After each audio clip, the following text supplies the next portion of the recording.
Hi అండి. Welcome back to అమ్మమ్మ గారి వంటిల్లు. అందరూ ఎలా ఉన్నారు? నేనైతే బాగున్నాను. మీరు కూడా బాగుండాలని మనస్ఫూర్తిగా కోరుకుంటూ నా ఛానల్‌ని ఫస్ట్ టైం చూస్తున్నట్లయితే సబ్స్క్రైబ్ చేసుకోండి. ఇప్పటివరకు సబ్స్క్రైబ్ చేసుకొని సపోర్ట్ చేస్తున్న వారందరికీ కూడా thank you so much. Video చూస్తున్న ప్రతి ఒక్కరూ కూడా లైక్ చేయడం మాత్రం మర్చిపోకండి ఫ్రెండ్స్. మీరు లైక్ చేయడం వల్ల ఈ వీడియో మరింత మందికి చేరుతుంది. అలానే నాకు మోటివేషన్ లాగా ఉండి ఇంకా మంచి మంచి వీడియోస్ చేయాలని ఇంట్రెస్ట్ కూడా కలుగుతుంది. 2024లో నా యూట్యూబ్ ఛానల్ ఎలానో సక్సెస్ అవ్వలేదు.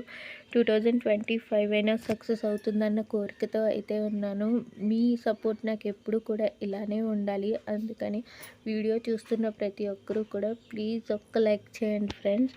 ఈరోజు మన వ్లాగ్ వచ్చేసి మండే రోజు తీసిన వ్లాగు. కొత్త సంవత్సరం కోసం ఇంట్లో దులుపులు అయితే స్టార్ట్ చేశాను. అందుకు ఫస్ట్ బట్టలు అయితే ఉతికేద్దామని చెప్పేసి బెడ్షీట్లు అవన్నీ కూడా తీసేసి అవి నానబెట్టుకోవడానికి బయట అయితే వేసేసి రూమ్స్ అవి తుడుచుకోవడానికి నిన్న నైట్ క్లీన్ చేసిన గిన్నెలు అలానే గ్యాస్ అది కూడా ఈరోజు సోమవారం కదా అని చెప్పేసి రాత్రి కడిగేసి పెట్టేశాను.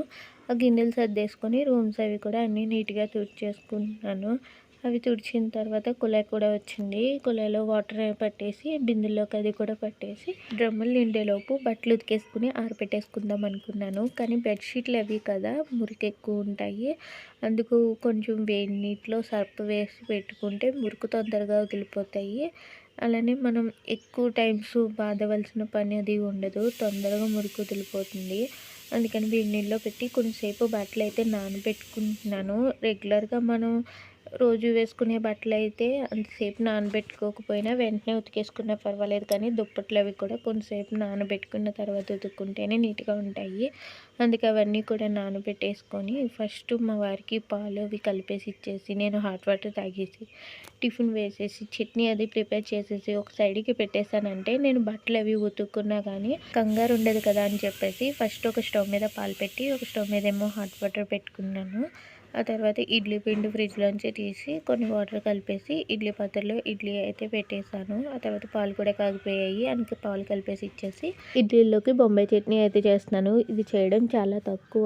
నేను పూరీ కుర్మా ఇది ఒకటే అనుకుంటాను. ఒకసారి డౌట్ వచ్చి అమ్మని అడిగితే పూరీ కుర్మా బొంబాయి చట్నీ ఒకటి కాదు, దానికి దీనికి చాలా డిఫరెంట్ ఉంటుంది. పూరీ కుర్మాలో అయితే బంగాళదుంప ముక్కలు ఇవన్నీ వేసుకోవాలి.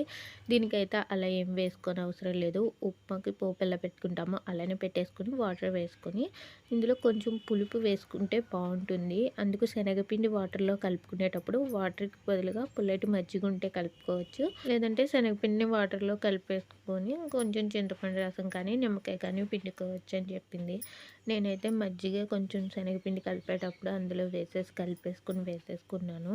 ఇడ్లీలోకి బొంబాయి చట్నీ కాంబినేషన్ బాగుంటుంది కదా అని చేశాను. ఇడ్లీ ఇంకా ఉడకలేదు. బొంబాయి చట్నీ అయితే అయిపోయింది. అది స్టవ్ ఆఫ్ చేసేసుకొని ఇడ్లీ ఉడుకుతుంది మధ్యలో చూసుకుందాంలే అని చెప్పేసి కొన్ని గిన్నెలు ఖాళీ అయినవి ఉంటే అవి బయట పెట్టేసుకుని బట్టలు ఉతకడం అయితే స్టార్ట్ చేశాను. తొందరగా ఉతికేసుకుని ఆరబెట్టుకోవాలి. సోమవారం కదా తలస్నానం చేసి దేవుడికి పూజ చేసుకోవాలి. పూజ లేట్ అయిపోతుందని చెప్పేసి ఫాస్ట్గా ఉతికేసి గింజి పెట్టవలసినవి గింజి పెట్టేసుకుని ఆరబెట్టేసుకున్నాను. కొన్ని గిన్నెలు బయట పెట్టుకున్నాను కదా అవి కూడా పనిలో పని క్లీన్ చేసేసుకొని ఆరబెట్టేసుకొని తలస్నానం చేసేసి ఫస్ట్ మా వారికి టిఫిన్ పెట్టేద్దామని చెప్పి ఇడ్లీ తీసి ఒక ప్లేట్లో పెట్టేసుకొని చట్నీ కూడా అందులో వేసేయకుండా ఒక గిన్నెలోకి వేసి పెట్టేసి ఆయనకి టిఫిన్ అక్కడ పెట్టేశాను. నాకన్నా ముందే మా వారి దేవుడి దగ్గర పువ్వులు అవి కూడా సర్దేసి దీప కుందుల్లో నూనె అది వేసేసి ఆయన పూజ అయితే చేసేసుకున్నారు. ఇంకా నేను దీపం వెలిగించుకుని పూజ చేసుకుంటే సరిపోతుంది. నేను పూజ చేసుకోవడానికి కూర్చున్నానంటే ఒక అరగంట అయినా టైం పడుతుంది. అష్టకాలు అవి కూడా చదువుకుంటాను కదా, అలా చదువుకుంటేనే నాకు మనస్ఫూర్తిగా దండం పెట్టుకున్నట్టు అనిపిస్తుంది. అందుకని ఫస్ట్ ఆయనకి టీ పెట్టేసి ఇచ్చేసి ఆయన వర్క్కి వెళ్ళిపోయిన తర్వాత నేను పూజ అయితే స్టార్ట్ చేసుకున్నాను. ఆ రోజు సోమవారం కదా శివయ్యకి పూజ చేసుకొని లింగాష్టకం అది చదువుకొని పూజ అయిపోయిన తర్వాత తులసి కొట్టు దగ్గర అది కూడా దండం పెట్టేసుకొని నేను కూడా టిఫిన్ అయితే చేసేస్తున్నాను. బొంబాయి చట్నీ ఈరోజు బాగా కుదిరింది. టేస్ట్ బాగుంది. కొంచెం పసుపు ఎక్కువైంది, అందుకే బాగా ఎల్లోగా కనిపిస్తుంది. ఇంక తొందరగా టిఫిన్ చేసేసి వంట అయితే స్టార్ట్ చేశాను. ఈరోజు చాలా పని అయితే ఉంది. కొత్త సంవత్సరంలోకి అడుగు పెట్టబోతున్నాం కదా, ఇంటిని కూడా శుభ్రం చేసుకోవాలి. అందుకు ఫస్ట్ వంట చేసేసి ఒక సైడ్కి పెట్టేసుకొని మనం మిగతా పని చూసుకుందాము. వంట చేస్తూ కూడా వంటగదిలో పని చేసేద్దామని చెప్పేసి ఒక స్టవ్ మీద రైస్ కడిగి పెట్టేశాను. ఒక స్టవ్ మీద ఏమో కూర కూడా తాలింపు పెట్టేస్తున్నాను.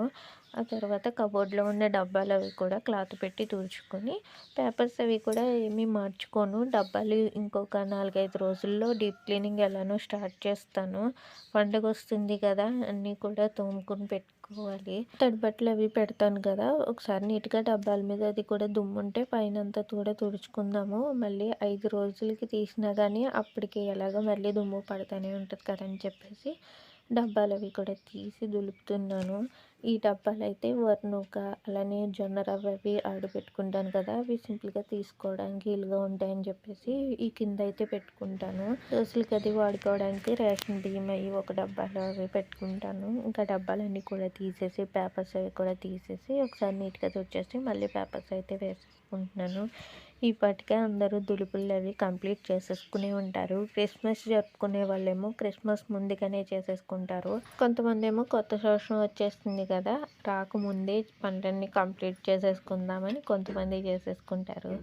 నేనైతే ఇంకా పొంగల్కి టైం ఉంటుంది కదా, న్యూ ఇయర్ అయిన తర్వాత చేసుకుంటే అప్పుడు నీట్గా ఉంటాయి. మళ్ళీ అమ్మ వాళ్ళ ఇంటికి అది వెళ్తామా, మళ్ళీ వచ్చేసరికి మళ్ళీ యథావిధిగా దుమ్మది పట్టేస్తూ ఉంటాయి.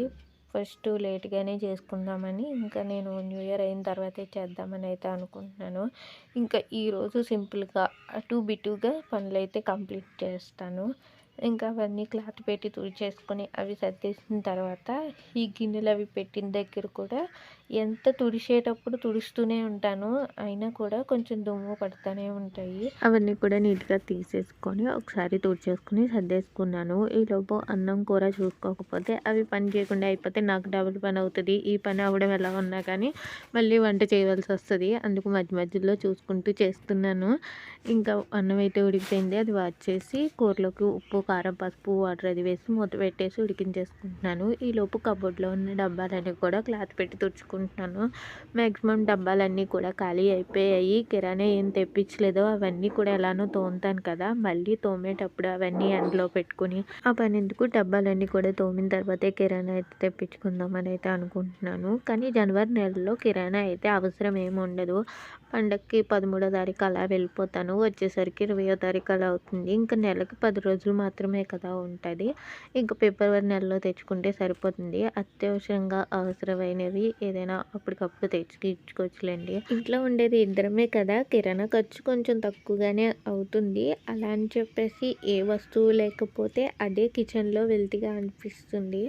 అందుకు ప్రతిదీ తెప్పించి పెట్టుకోవాలి. కానీ కేజీలు కాకుండా నేను పావు కేజీ తెప్పించుకుంటాను. అవే జాగ్రత్తగా నెల వరకు చేసుకుంటాను. అన్ని సరుకులు పావు కేజీలు తెప్పించుకుంటానని చెప్పను, కానీ నూనె 1 కేజీ, ఇడ్లీ రవ్వ 1 కేజీ, గోధుమ పిండి కేజీ తెప్పిస్తాను. మినప్పప్పు 1/2 కేజీ అయితే మాకు కిరాణా సరుకుల్లో అన్నీ కరెక్ట్గా సరిపోతాయి. మన హస్బెండ్కి వచ్చే శాలరీకి తగ్గట్టుగా మనం ఇంట్లో చేసుకునే ఖర్చులైనా ఏదైనా కూడా పొదుపుగా చేసుకోవాలి. మనం వచ్చేదానికంటే ఎక్కువ ఖర్చులు చేసుకున్నామంటే అప్పులు పాలవడం తప్ప అంతకు మించి ఏమీ ఉండదు. మనం నడుచుకునే నడవడికని బట్టే మన ఇంట్లో సిచ్యువేషన్స్ అనేవి ఆధారపడుతూ ఉంటాయి.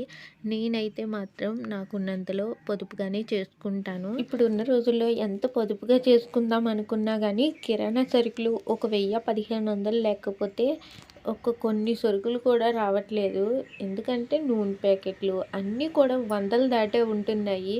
అవి పావులు తెప్పించుకున్నా కానీ అవన్నీ టోటల్ కూడేసరికి ఎంత తక్కువ అయినా 1000 దాటే అవుతున్నాయి. ఇంకా అలానే ఖర్చులు అనేవి అవుతూ ఉంటాయి. మనమే బ్యాలెన్స్ చేసుకుంటూ లైఫ్ని ముందుకు సాగించేయాలి. కబోర్డ్లో డబ్బాలు అవి కూడా నీట్గా తుడుచుకునేసరికి కూర కూడా ఉడికిపోయింది. అవన్నీ ఒక సైడ్కి పెట్టేసుకొని గ్యాస్ అది కూడా నీట్గా తుడిచేసుకుని పైన టైల్స్ అవి కూడా వాటర్లో కొంచెం సర్ఫ్ వేసుకుని క్లాత్ పెట్టి నీట్గా తుడుచుకుంటున్నాను. రోజు తుడిచేటప్పుడు ఓన్లీ గ్యాస్ దగ్గర మాత్రమే తుడుస్తాను.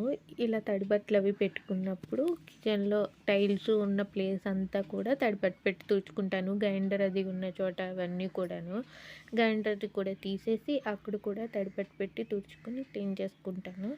అలా మొత్తం కిచెన్ క్లీనింగ్ అయితే అయిపోయింది. ఒక పక్క వంట కంప్లీట్ అయిపోయింది, క్లీనింగ్ పని కూడా కంప్లీట్ అయిపోయింది.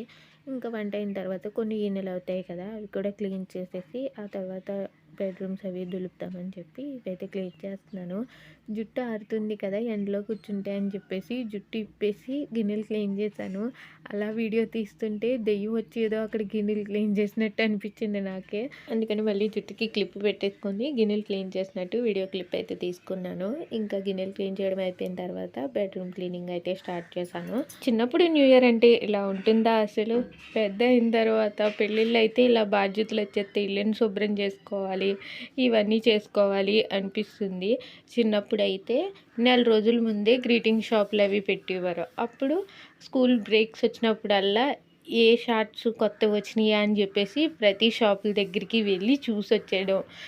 నేను ఈ న్యూ ఇయర్ వచ్చేసరికి ఇటువంటి గ్రీటింగ్స్ కొనుక్కోవాలి, ఫ్లవర్స్ ఉన్నవి కొనుక్కోవాలా, నా ఫేవరెట్ హీరోయిన్ ఫొటోస్ కొనుక్కోవాలా అని ముందుగానే ఆలోచించుకుని మన నాన్నగారిని డబ్బులు అడిగి షార్ట్లు కొనుక్కుని మళ్ళీ నీట్గా కట్ చేసుకుని హ్యాపీ న్యూ ఇయర్ అని రాసి మళ్ళీ ఎవరెవరి ఫ్రెండ్స్కి ఇవ్వాలని చెప్పేసి ముందుగానే నేమ్స్ రాసి పెట్టుకుని అవి పెట్టుకోవడానికి ఒక స్పెషల్గా ఒక హ్యాండ్ బ్యాగ్ని రెడీ చేసుకుని మళ్ళీ గ్రీటింగ్స్తో పాటు ఒక చాక్లెట్ కూడా ఇవ్వాలని ఆశా చాక్లెట్స్ అవి వచ్చాయి కదా, ఆ చాక్లెట్స్ అవి కొనుక్కొని ఫ్రెండ్స్ అందరికీ ఇవ్వడం కోసం అవన్నీ రెడీ చేసి పెట్టుకునే వాళ్ళము.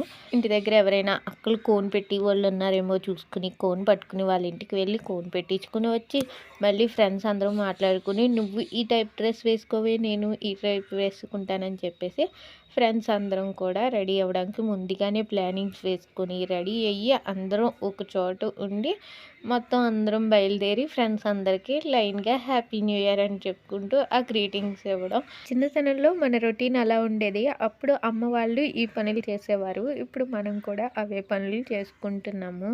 కానీ ఇప్పుడు జనరేషన్లో ఉన్న పిల్లలకి కూడా గ్రీటింగ్స్ అవి అంత ఇంట్రెస్ట్ ఏమి ఉండట్లేదు. ఎక్కడ కూడా గ్రీటింగ్ షాప్లు అవి ఏమి కూడా కనిపించట్లేదు. అందరికీ కూడా స్మార్ట్ ఫోన్స్ వచ్చేస్తున్నాయి. మనకంటే వాళ్ళే ఎక్కువ ఫాస్ట్గా స్మార్ట్ ఫోన్స్ యూజ్ చేయడం అన్నీ వచ్చేస్తున్నాయి.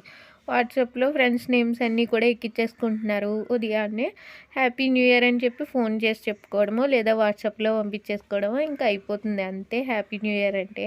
పిల్లలకి కూడా ఇంకేం సందడి ఉండట్లేదు.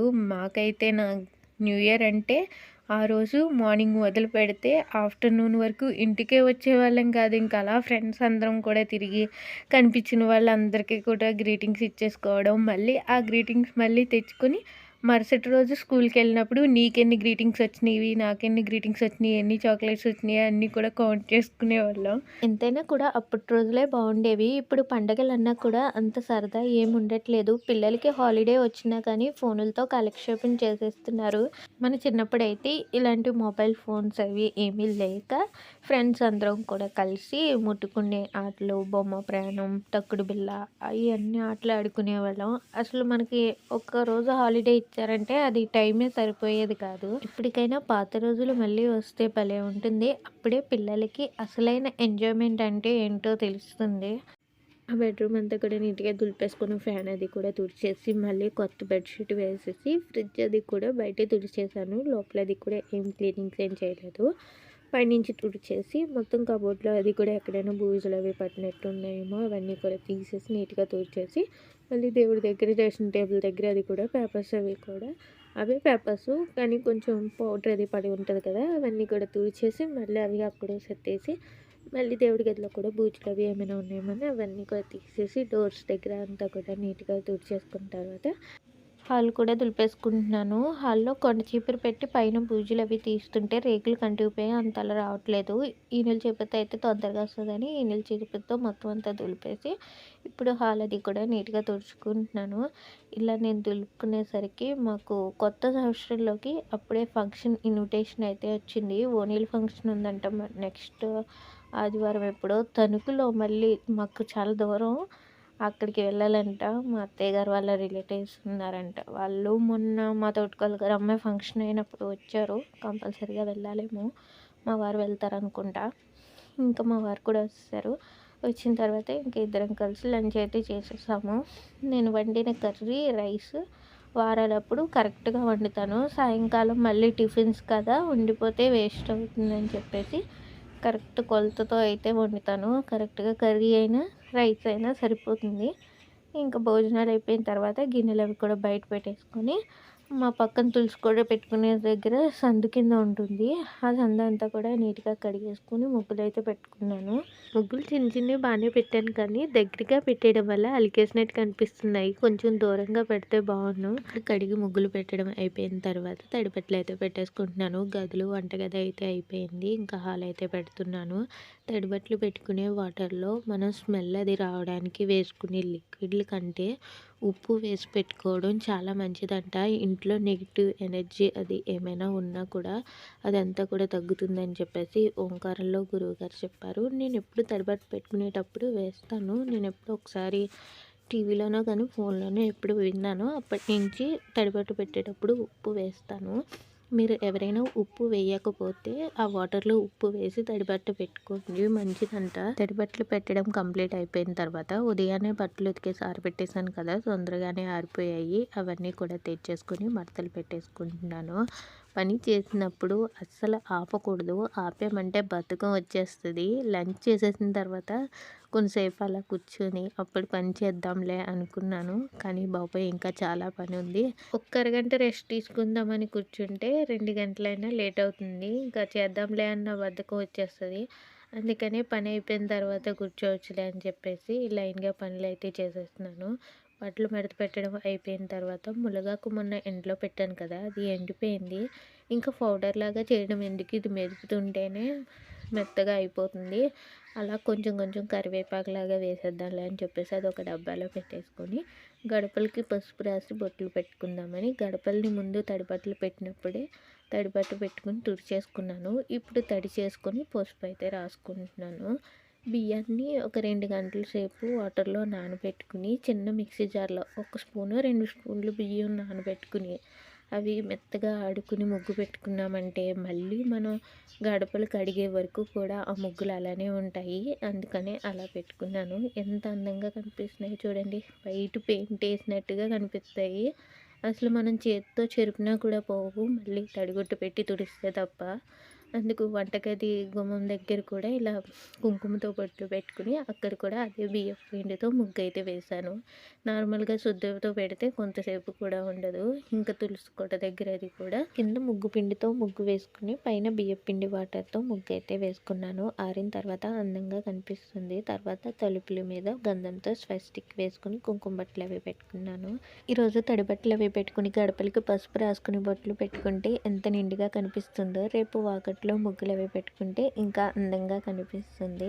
ఇంకా వాకలు అవి కూడా తుడిచేసుకొని రేపటి కోసం దేవుడి సామాన్లు కూడా నీట్‌గా క్లీన్ చేసుకొని క్లాత్ పెట్టి తుడుచుకొని ఆరబెట్టుకున్నాను. హమ్మయ్య! ఇప్పుడుతో పని మొత్తం కంప్లీట్ అయిపోయింది. డిన్నర్‌లోకి వేడివేడిగా వరినొక ఉప్మా అయితే చేశాను. కమ్మగా టేస్ట్ చాలా బావుంటది. తినేసి కొన్ని గిన్నెలు ఉంటాయి అవి క్లీన్ చేసేసి పడుకుని పోవడమే. ఈ వ్లాగ్‌ని ఇక్కడితో ఎండ్ చేసేస్తున్నాను. ప్లీజ్ వీడియో నచ్చినట్లయితే లైక్ చేయండి. వీడియోలో అందరూ కూడా కామెంట్ చేయండి. Thanks for watching.